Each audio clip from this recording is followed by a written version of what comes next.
Yarama soldat, on le tue,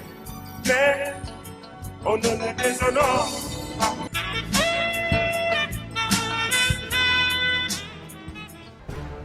salaamaaleykum mbokk yi yéen ñi seetaan fii ci RDS ci émission jàmbaar yi bi nga xamante ne chaque mardi fii lay amee lépp loo xamante ne homme de tenue yi ñi ngi koy def fii si biir Sénégal ak bitim réew ku ci mel ni waa armée waa douane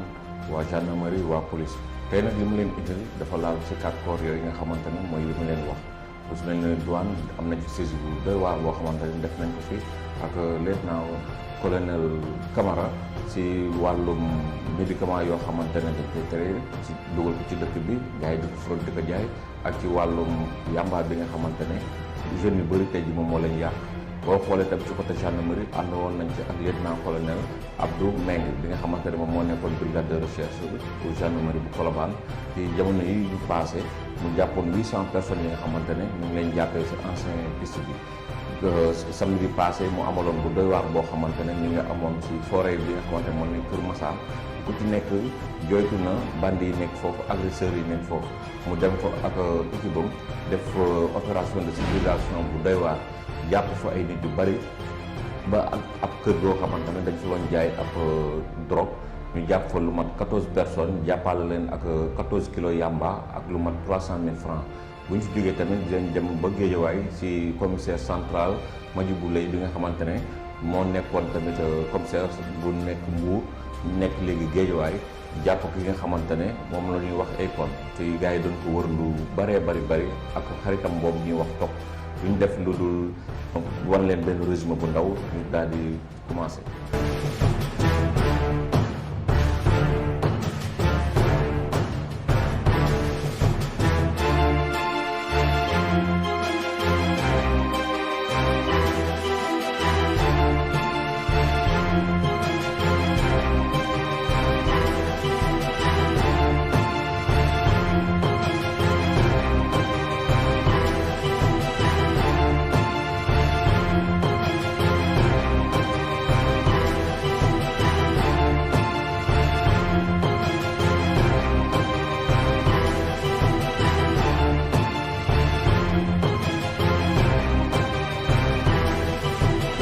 ba léegi seen émission jàmbaar yi ñu dem ba Guédiawaye seet commissaire central Madjibou Lay bi nga xamante ne amoon na opération sécurisation bu doy waar bi mu defoon foofu bi nga xamante ne si lañ jàppoon ay kon ak top bi ma leen di wax jàppale si 5 personnes yoo xamante ne ay agresseurs lañ yoroon ay armes yoo xamante ne ay fowukaay pour selo fowukaay la ba boo ko gisee da ngay teg vrai ba bu ñu la ko tegee lépp loo yoroon da nga leen koy jox jàppale ci 6 femmes yoo xamante ne dañuy jaay seen bopp mais amuñu woon carte boo nga xamante ne moo leen autorisé pour ñu mën a jaay seen bopp jàppale si 3 personnes yoo xamante ne ay trafiquants yàmbaal la ñuy jaay yàmbaal la ñuy jaay jàppale si tamit 5 agresseurs yoo xamante ne en même temps ay agresseurs lañ mais dañ leen fekk tamit ñuy sàcc ñun ñëpp police teg leen loxo duñ def lu du seetaan élément bi daal dellu soit fii ci plateau bi. tey nag dinañu wër région Ndakaaru yëpp suñu effectif yi gis ngeen que service régional de sécurité publique bu Dakar ak groupement mobile d'intervention ci ñoom am na ñoo xam ne dañu sol tenue am na ñoo xam ne soluñu tenue roq yi nga xam ni yëpp am na fa ay saay-saay ak defkatu ñaawteef dinañ fa dugg fexe leen jàpp jébbal leen yoon comme niñ ko daan defee dalal xelu population yi te di leen demander ñu collaborer ak police nationale ndax c'est extrêmement important dalal seen xel que lii ñu ngi koy def xëy na tey ñu gis ko nii mais tous les jours lii la ñuy def. donc ce soir nous avons l'honneur d'organiser une opération de sécurisation de grande envergure. Cette opération s'inscrit dans la continuité du travail que nous faisons tous les jours, quotidiennement, pour d'abord rassurer les populations sénégalaises, les étrangers qui vivent au Sénégal, leur dire que la police nationale continue, comme par le passé, à sécuriser les personnes et leurs biens. Donc nous avons engagé un dispositif très conséquent qui va investir tout le SRSP de Dakar, toute la région de Dakar. Ce dispositif est composé d'éléments en tenue et d'éléments en civil. Les effectifs du service régional de sécurité publique de Dakar, du groupement mobile d'intervention Donc nous allons investir les secteurs criminogènes, rassurer les populations et continuer à faire ce travail tous les jours. Donc à la fin de l'opération, nous allons faire le débriefing et on insistera surtout sur les secteurs les plus criminogènes.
Nice. Class.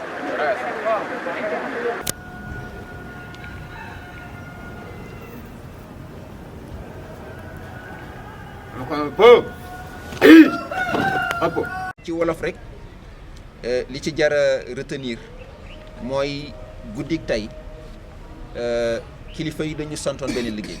liggéey boobu alkaat yu bare bari ak mooy yu bari anka dugal nañ ko ci mais li nga xam ne moom la ñu jàpp rek ci ay nit ci ñoo xam ne dañ leen a téyegum pour càmbar seeni mbir mi ngi toll ci 200 ak juróom-benn fukk ak juróom jàpp nañu également juróom-benn fukk ak ñaar ñoo xam ne dañoo mandi bay tërëf ci mbedd mi jàpp nañu également fukki nit ak benn ci ay jigéen yoo xam ne dañuy jaay seen bopp waaye anam bi ko yoon santaane ak bi ñu koy defee bokkul maanaam dañuy kar nit ñi ci mbedd yi te loolu yoon da koy tere jàpp nañu également fukki nit ak benn ay toxkati yamba am na ci sax 4 juin yoo xam ne dot nañ ko tàmbali ay ñol jàpp nañu également ñetti nit pour détention trafic maanaam ñoo xam ne dañ koy jaay ci ñooñu am nañ ci 125 grammes maanaam 125 grammes téeméeri grammes ak ñaar fukk ak juróom ak fanweeri cornet cornet yi nag du cornet yu caaf de fanweeri cornet ak juróom-ñeent jàpp nañ ko ci pour ñoo xam ne dañoo toog di ko toxandu jàpp nañu ci également juróom ñoo xam ne dañoo yoroon ay arme pistolet fowukaay yoo xam ne mën nañ cee tiital nit jàpp nañ ci également ñeent ñoo xam ne dañu na fekk ñuy xeex ci mbedd mi ñaar ñoo xam ne également ay agresseur lañu ak juróom yoo xam ne ay agresseur lañu ba pare dañ doon sàcc teg ci ñaar yi njëkk a jàpp agresseur yooyu dañu fekk ñoom ay arme blanche maanaam ay jaasi mais juróom yi ñu jàpp moom ay non seulement ay agresseur lañu yuy agressé waaye dañoo fekk ñuy sàcc ci guddi jàpp nañu également ci ay pièces 200 ak juróom-benn fukk ak juróom jàpp nañu ci ay oto juróom-benn fukk ak ñeent jàpp nañu ci ay moto yoo xam ne amul këyit 100 ak ñeent fukk ak ñett ak 66 000 fukki junni ak ñett ak ñaar téeméer ci xaalis boo xam ne moom la ñu daggagum ci amende forfaitaire ci ñi nga xam ne xam naa ne suba ak jàmm dina ko ëpp foofu parce que kayit yu ñu jàpp yëpp dinañ seen i borom dinañu fay si amende forfaitaire pour mën a récupérer seen i kayit parce que dañoo def infraction donc di leen di gërëm encore une fois sama collègue yi di leen transmettre également ngërëm ak félicitations autorités yi.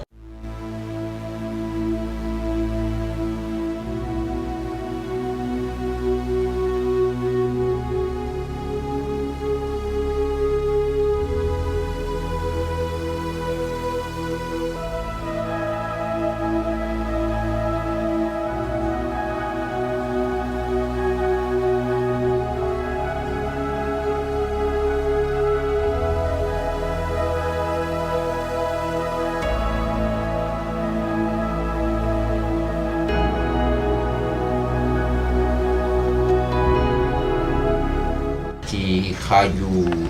bu mujj bi weeru mars 2021 commissaire u Pikine dafa jàppoon benn bande boo xam ne ñeent lañu mais kenn ki dafa dawoon ndax ñeent ñooñu dañu waroon benn auto 205 di foncer ci patrouille police bi nga xam ne patrouille la woon ak tànk dañ doon dox di patrouille ñu foncer ci seen kaw gars yi jàpp nañ leen am na sax benn policier buñ ci xaw ñaari policiers yu ñu ci gaañ kenn ki d'ailleurs dafa am fracture au niveau de l'avant-bras ñu ngi koy massawu di ko féliciter également d'ailleurs autorités yi félicité nañ ko defal nañ ko lettre de félicitation ñoom ñaar ñëpp d'ailleurs donc bande boobu bi ñu leen jàppee ñetti ñi kenn ki dawoon mooy Akon du kenn ku dul kii di Thierno Seydou Nourou Gueye ñu koy wax Akon Thierno Seydou Nourou Gueye Akon nag ñu ngi ko jàpp ci guddik 6 jëm 7 mai 2021 fii ci benn chambre benn néeg bu mu luwee woon ci quartier Fij mi Guédiawaye Thierno Seydou Nourou nag Akon nag dafa nekk koo xam ne ku ñu xam la ndax def li mu def moom bëri na li ma fàtte wax ci nasaraan d'ailleurs mooy il a donné du fil à retordre aux habitants des Maristes moom la mu fa def bëri na ndax ñoom fa jàpp ay 10 millions ay nangam 4 millions bëri na lool mais fi mu gënoon di évoluer mooy muru cité Faysal bi mur bi diggante station EDK Oil bu Pikine ak croisement Cambérène foofu la doon laqatu ci biir fleur yi ne foofu bu guddee mu profité ci circulation bi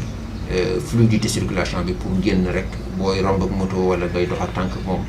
wala nga ñàkk a tëj sa oto mu génnee paaka wala jaas yi jàppale te ponkal la di ngeen ko filmé noonu gis ngeen ko ponkal la moo ki mu àndal yëpp Yankoba nga xam ne yi ñu def yëpp moo ko ñu ànd def ko donc ñoom foofu lañ doon nekk bu ñu ko defee li ñuy def ba pare nag tëb miiru technopole bi tëbaat dugg biir Faysal daal di daw d'ailleurs bi ñu leen jàppee Faysal ñi dëkk ci côté yooyu dañ doon tàccu ndax dañ leen a soulagé ndax juróom benn ñetti at ak ñeenti weer bi mu génnee kaso ak léegi foofu la nekk def li muy def te kenn jàpp ko li mu def nag provisoirement ndax Pikine ñaar fukki plainte nga fa di xaar fii am na fukki plainte ak juróom yoo xam ne jot nañ ko diglu ci ay nit également donc bu ñu paree ci moom tey la ñuy paree ci moom dañ koy jox Pikine mu continuer enquête am donc évidemment Pikine day def demande d'extraction parce que dañ koy déféré mais provisoirement rek il y a 23 millions 99 550 000 francs CFA maanaam ñaar fukki millions ak ñett ak fukki junni ak juróom-ñeent ak téeméer juróom fukki dërëm loo xam ne ci wàllu xaalis bu ñu évalué li mu kii même am na sax benn journaliste fàttali naa ko wax ci tubaab boo xam ne également jëloon na sàcc na ci moom dafa agressé nangu ci moom lépp lu mu yoroon ay caméra yu kenn xamul dem ba Guinée jaay ko am na 58 téléphones portables de marque nag de classe yoo xam ne ay iPhone 11 ak yu ne mi ngi ci yoo xam ne daf ko sàcc bu paree dem jaay ko Guinée wala Gambie am na 7 moto yoo xam ne également ak agressé nangu ko 10 ordinateurs portables 16 clés USB filmé ngeen leen ñaari couteau nag fekk nañ ko ci ñoom ñaari paaka yoo xam ne moom lañ yoroon ak une somme de 620 000 francs CFA liquide boo xam ne moom lañ fekk ci ñoom 500 000 bi lañ fekk ci Yankoba Top à 120 000 bi ñu fekk ko ci Akon donc ñoom ñu ngi leen di poursuivre pour association de malfaiteurs maanaam def ñaawteef ak mbooloo càcc gu bare ak mbooloo vol en réunion càcc gu ñu def guddi maanaam commis la nuit avec usage d'armes blanches et violence maanaam ay ngànnaay lañ doon yor di agressé ay nit. daf may permettre également ma féliciter bu baax a baax nag sama secondaire yi commissaires yi nekk ci banlieue bi yëpp chef de service yëpp ci banlieue bi ndax liggéey bu mucc ayib bi ñu def surtout ci ñaari weer yi rek ndax li may joxe nii du sax bilan yi njëkk mais ñaari weer yu mujj yi rek Pikine jàpp na ñett ñi ak oto bi ñu yoroon ginnaaw raay également am na ñoo xam ne port autonome de Dakar lañ doon dem ci magasin yi di sàcc bàyyiwuñu ay dàll bàyyiwuñu ay sac de valeur bàyyiwuñu ay moto ñaari moto ji lañu fekkoon ci ñoom ay une trentaine de sacs plus de 30 paires de chaussures et cetera yooyu ak oto bi ñu ko doon sàcc di ko ci def ñooñu également ginnaaw raay commissaire ginnaaw raay moo leen jàppoon commissaire Thiaroye yi am na kën na ko mu jàpp bu yàggul rek semaine dernière ak 20 kilogrammes de chanvre indien poste police Wakhinane jàpp nañu 17 kilogrammes de chanvre indien Yeumbeul Nord également il y a 2 semaines am na une bande de 12 personnes boo xam ne également démantelé na ko le commissaire de Yeumbeul Nord sans compter nag militaire bi nga xam ne mooy moo rey Ousseynou Ndiaye nga xam ne c'est un militaire en activité donc yooyu yëpp di ay résultats yoo xam ne def nañ ko Yeumbeul Sud également bu ñu fàtte 5 membres 5 bande 5 membres bi mu démantelé bu yàggul il y a 3 semaines Malika avec la récente prise et cetera vraiment tous des secondaires maa ngi leen di gërëm bu baax a baax di rafetlu bu baax seen liggéey commissaire u Thiaroye mi ngi may woo léegi ne ma léegi ci entretien bi mi ngi may woo ne ma densifier na la présence policière au niveau du marché de Thiaroye ndax contexte bi ñu nekk di waajtaayu Korité gi incha allahu rabbi yi dinaa joxe instruction également léegi pour que ñu tasaaroo ci marché yi gën a renforcer la présence policière un peu pour assurer les populations mën leen a permettre ñu jënd seen marchandise Korité ci jàmm ak salaam.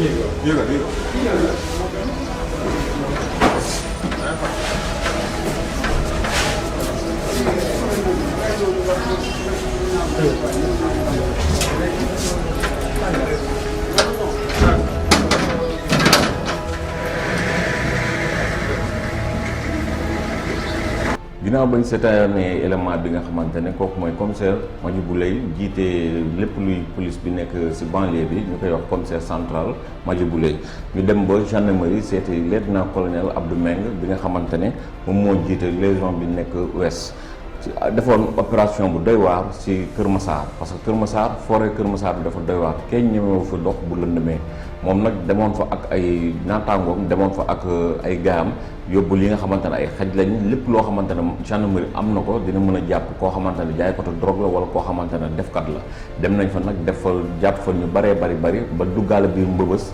defaale fa opération bu doy waar ci biir loolu am na benn kër boo xamante ne dañ leen ko signalé woon ñooñu dañuy jaay drogue bañ fa duggee fekk nañ leen ak seeni drogue lu mat 14 kilos yor nañ ko ak lu ñu jot a jaay lu mat tolloog 300 000 jàppale fa nag lu mat 14 personnes ci biir 14 personnes yi boo xoolee amaale na ñaari jigéen lu ñu def lu seetaan élément bi daal dellusiwaat fii ci plateau bi.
man maay lieutenant-colonel Abdou Mbengue commandant légion gendarmerie ouest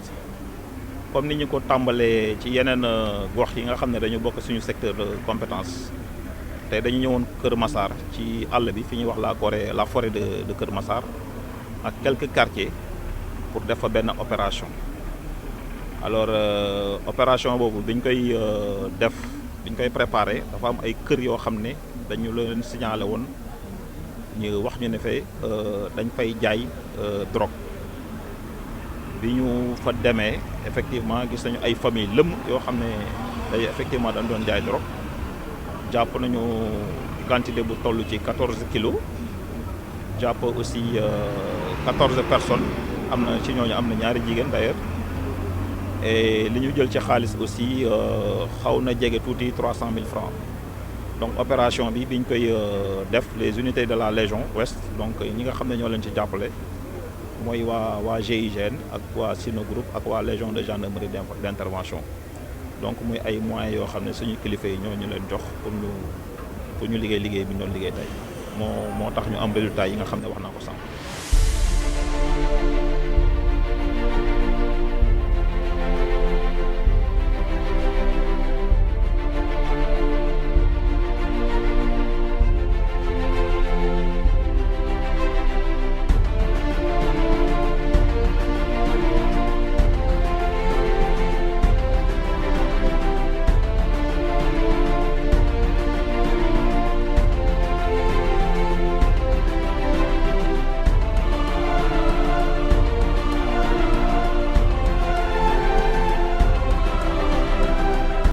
Alors, dans la dynamique des opérations de sécurisation que nous menons dans la circonscription de la Légion Ouest, nous venons de visiter la forêt et quelques quartiers de Kër Massar et Tivaouane Peulh. Donc, pour mener l'opération, nous avons été renforcés par des unités de la Légion de gendarmerie d'intervention, du Sino Group et du GIGN.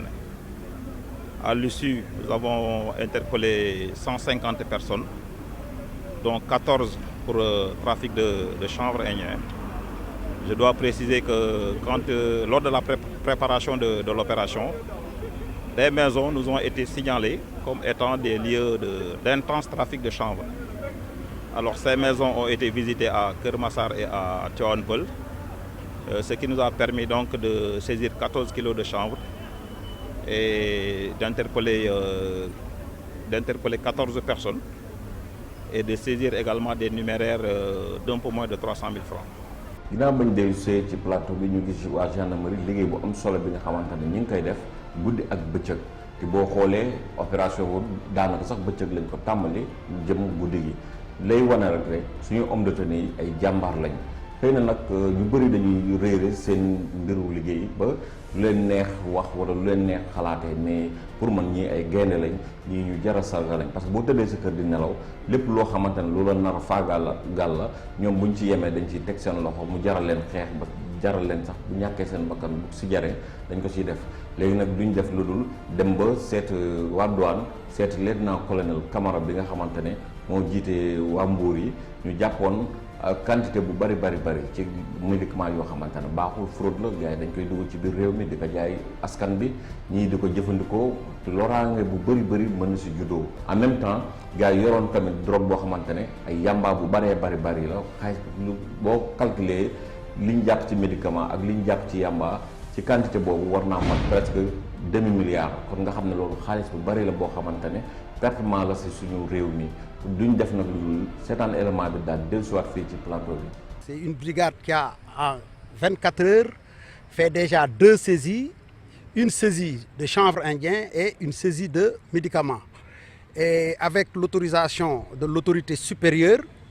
nous avons monté une opération que l'autorité a dénommée bouclage du littoral pour surveiller tous les points de déchargement. Et c'est dans ce cadre-là que la brigade de Mbour a opéré en suivant ce qu'on appelle dans notre jargon une livraison surveillée, un débarquement qui a eu lieu à Warang. Donc on a laissé le chauffeur, le véhicule, et on a suivi le véhicule parce que qui transporte une marchandise à un lieu de destination. Et donc on a suivi le véhicule jusqu'au marché de Thiaroye, où on a découvert justement une maison inhabitée où il y avait des dépôts. C'est là où on a vraiment saisi une énorme quantité donc, de faux médicaments. Donc c'est le lieu de remercier et de féliciter encore les agents de la brigade de Mbour. C'est du faux médicament et du chanvre indien. Donc aujourd'hui, je profite, le chanvre indien c'est 370 kg, 30 millions environ. Donc voilà pour le chanvre indien et pour les médicaments, c'est estimé par les pharmaciens, parce que nous, on n'est pas des spécialistes du médicament. On a fait appel aux pharmaciens et j'en profite vraiment pour saluer leur collaboration qui ont estimé donc ces faux médicaments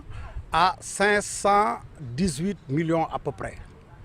Donc ce que je profite aussi de la présence des journalistes que vous êtes. Peut-être c'est vous qui pouvez aider la population sur la sensibilisation par rapport aux faux médicaments. Parce que les conséquences de l'utilisation des faux médicaments, c'est des conséquences énormes sur la santé publique. Et aujourd'hui, ces médicaments, c'est peut-être mon épouse, mes enfants, mes neveux, vos épouses, vos enfants, vos maris, peut-être qui vont les consommer et qui vont entraîner des choses extraordinaires sur la santé de la population. Donc, on compte vraiment sur la presse et sur pratiquement toute la population pour lutter justement contre ce phénomène qui est un danger public. Ce qu'il est à retenir, c'est qu'aujourd'hui, avec le développement surtout des portables, les trafiquants ont une arme supplémentaire. Parce que par exemple, on doit constater que sur le littoral, tout point, toute surface de côte peut être un lieu de débarquement. Donc c'est pour cela que nous devons rester vigilants et peut-être changer de méthode et nous adapter aux méthodes de ces trafiquants. Parce que parfois ce qui se fait, c'est que les bateaux viennent en mer et par les communications téléphoniques, ils appellent. Donc c'est de petites embarcations qui viendront, qui vont prendre par petites quantités et pour multiplier les points de débarquement. Et tout ça, l'administration des douanes est consciente de ça et c'est pour cela que l'autorité a mis sur place cette opération-là qui est l'opération bouclage du littoral. Donc la surveillance en mer est tellement importante que même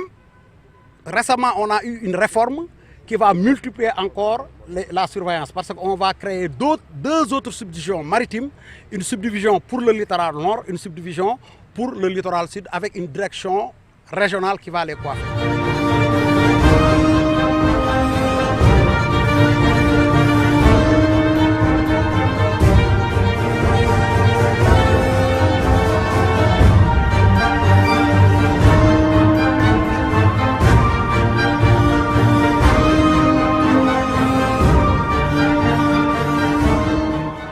Il faut dire qu'on retrouve différents types de produits.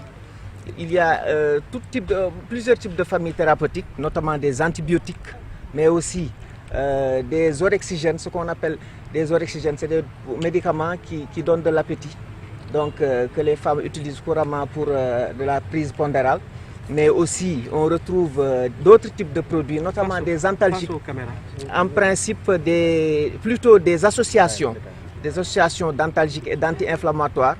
Alors, la dangerosité de tous ces produits relève du fait que déjà, on peut dire que ce sont de faux médicaments, parce que c'est des médicaments dont on ne connaît pas la provenance, et également, c'est des produits dont on ne peut pas certifier donc, de la qualité. Non seulement cela, mais il y a aussi que la conservation a été très mal faite. C'est des produits qui ont été emballés de manière peu académique, mais aussi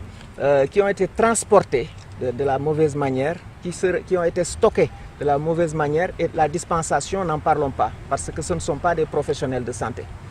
Donc d'où l'importance justement de cette saisie-là, dont vous avez ces produits, dont vous avez quelques échantillons ici. Nous avon par exemple du sildenafil, c'est-à-dire le plus communément appelé le Viagra, donc avec différents dosages, 100, 150 mg, 200 mg, différents dosages, mais aussi différents conditionnements. Et c'est des produits dont on connaît les effets secondaires, notamment les effets sur le cœur. Donc c'est des produits qui ne devraient pas être à la portée de tout le monde. Ensuite, nous avons du chlorphéniramine. Ça, ce sont des anti-allergiques, donc des antihistaminiques, que l'on ne retrouve même plus en officine, donc, mais qu'ils ont conditionné en sachet de 1000. Le problème, c'est qu'il faut en faire des analyses, parce que pour savoir exactement qu'est-ce que cela regorge. Est-ce que c'est effectivement cela qu'on retrouve dans ces produits-là? Plus grave, on retrouve du sérum antitétanique. Et sur les boîtes même, vous verrez qu'ils ont marqué à conserver entre 2 et 8 degrés. Et ils n'avaient pas respecté ça.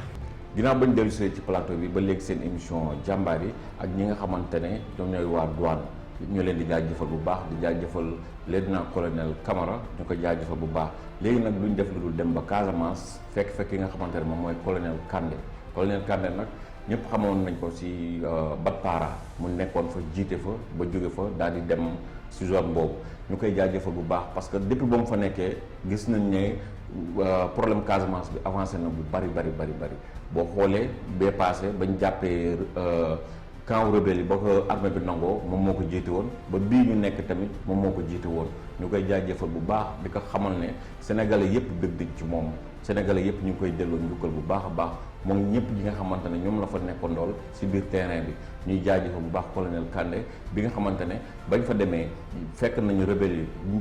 fépp foo xam ne defoon nañ fa mine anti-personne jàpp nañ leen fépp foo xamante ne defoon nañ fa tamit ay mine anti-char gis nañ leen ba lu ci bëri dindi nañ ko loo xamante ne day lor doomu aadama ñëpp xam nañ ne mine day lor doomu aadama day yàq oto day yàq char de combat mais ñu leen di jaajëfal fekk nañ tamit ci camp bi nga xamante ne rebelle yi fa lañ nekkoon façon arme boo xalaat rek ñoom yoroon nañ ko mais loolu yëpp saisir nañ ko nangu ko ci ñoom fekk fa tamit ay toolu yamba yu bari yoo xamante ne rebelle yi ñoo ko fa doon def di ko fa bay di ko utiliser xëy na pour am moyen pour mën a am xaalis la ay source de revenu la ba léegi ñuy jaajëfal waa armée nationale ci seen liggéey boobu duñ def nag lu dul seetaan ko daal di dellusiwaat fii ci plateau bi. dëkkuwaay yi ñuy seen ay base la yoo xam ne ay groupes armés ñoo fa newoon ci wetu frontière bi ak Guinée-Bissau dem fa nag lu jafe la di nga dugg lu sori ci àllu Bayot bi ci commune Niassia armée bi yegsi na fa. ginnaaw bi mu fa jëlee bandes armées yi nga xam ni ñoo fa dàqe woon population yi boobu ak léegi toll na ci fanweeri at. depuis 30 mai ñu ngi doon def ay opération pour yokk kaaraange zone bu nekk côté Niassia ak forêt bu àllu Toubacouta bi foo xamante ne Samba booy dañ fi doon dogal ay nit di leen gaañ di leen dóor. Voilà, donc depuis cette période-là, mat na léegi ñaari semaine léegi mun nañ wax ne vraiment kaaraange am na ci zone boobu ñu doon liggéey fan yi yëpp passé te voilà sur le terrain am nañu ay gain territorial bu baax xamante ne vraiment léegi restauré nañu autorité état mun nañ wax ne léegi population yi mun nañ dellu ci seen ci zone yooyu mun a def seen liggéey te du ñu am benn jafe-jafe ci biir àll bi. diggante Basséré ba bu ñàkk jaar ay nga wala Djilor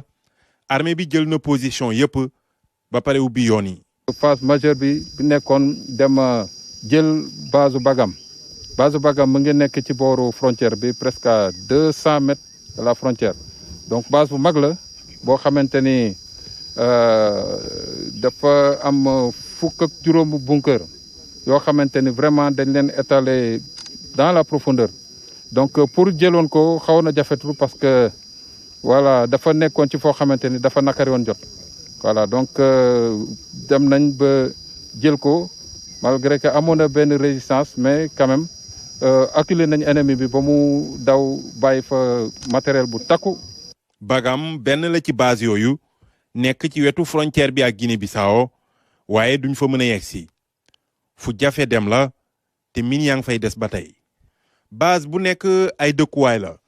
am ay bagages ak ay ngànnaay yoo xam ni ña fa newoon moom lañ yoroon ginnaaw base ay nga 1 ak ay nga 2 bu ñàkk digganteem ak frontière bi toll ci 200 mètres fii nag ligne rouge la lu ko weesu déminage bi pareegul. phase bu njëkk bi moo nekkoon à partir de Niassia ñu attaqué Ediouma Basséré rétablir itinéraire axe bi nga xamante ne ni moom moo représenté la paix 206D boo xam ne daanaka moo nekkoon axe bi nga xam ne mooy axe de production comme niñ koy wooye donc bu doon permettre jógee ko ba Toubacouta jaar maison forestière ñëw Kouméré ñëw Basséré dem ba Kourin dem ba jàll Kagit donc yoon boobu dafa fatoon parce que dafa amoon ay engins explosifs yu ci nekkoon foofu ci kattanu armée bi ak génie militaire defar nañ ko ba yoon bi mu ngi dox actuellement oto yaa ngi ciy roulé loolu moo nekkoon première phase bi. deuxième phase bi dañu waroon a attaquer à partir de Basséré dem ba ci frontière bi. zone bii nga xam ni àll bu naat la am ñi dinañ fi mën a dellu si du yàgg dara di fi wéyal seeni activité zone yi ñu jot a jël moom mooy côté est bi la moom mooy Badem ak Bagam mu nekk base militaire bu mag bu MFDC bu nekk wati frontière bi ak Guinée-Bissau côté ouest moom mooy poste yu nekkoon côté Basséré Elliott Aïnga ak seen base bu mag bu ñu doon tuddee bu ñàkk donc ci base yooyu yëpp léegi teg nañ ci tànk te danañ ci ubbi ay poste militaire yu am maana yoo xamante ne vraiment du voilà Samba Boy duñu mën a dugg suñu territoire duñu sonn. opération bi ñu ngi ko lancé 31 mai bii ñu génn mu ñëw fekk si liggéey bi nga xam ne armée bi mu ngi ko doon def ci front sud bi fu mu toll nii amatul benn base boo xam ni ay groupes armés ñoo ko téye ci boor bi. lii lañu leen indiloon ci émission jàmbaar yi ñu ànd soon ci ak waa gendarmerie colonel Abdou Meng ànd ci waa police ak commissaire Madjibou Lay ànd ci waa douane ak colonel Camara ànd ci ak waa armée colonel Kandé di leen jox dig daye ci beneen émission ànd ci woon ak Abdou Fall di jaajëfal bu baax colonel général Assane Bey di jaajëfal bu baax colonel Bokandé di jaajëfal bu baax aussi colonel Konaté bi nga xamante ne moom moo nekk gendarmerie bu Colobane yooyu jox dig daje ci beneen émission jàmbaar yi. Jarama soldat, on le tue, mais on ne le déshonore pas.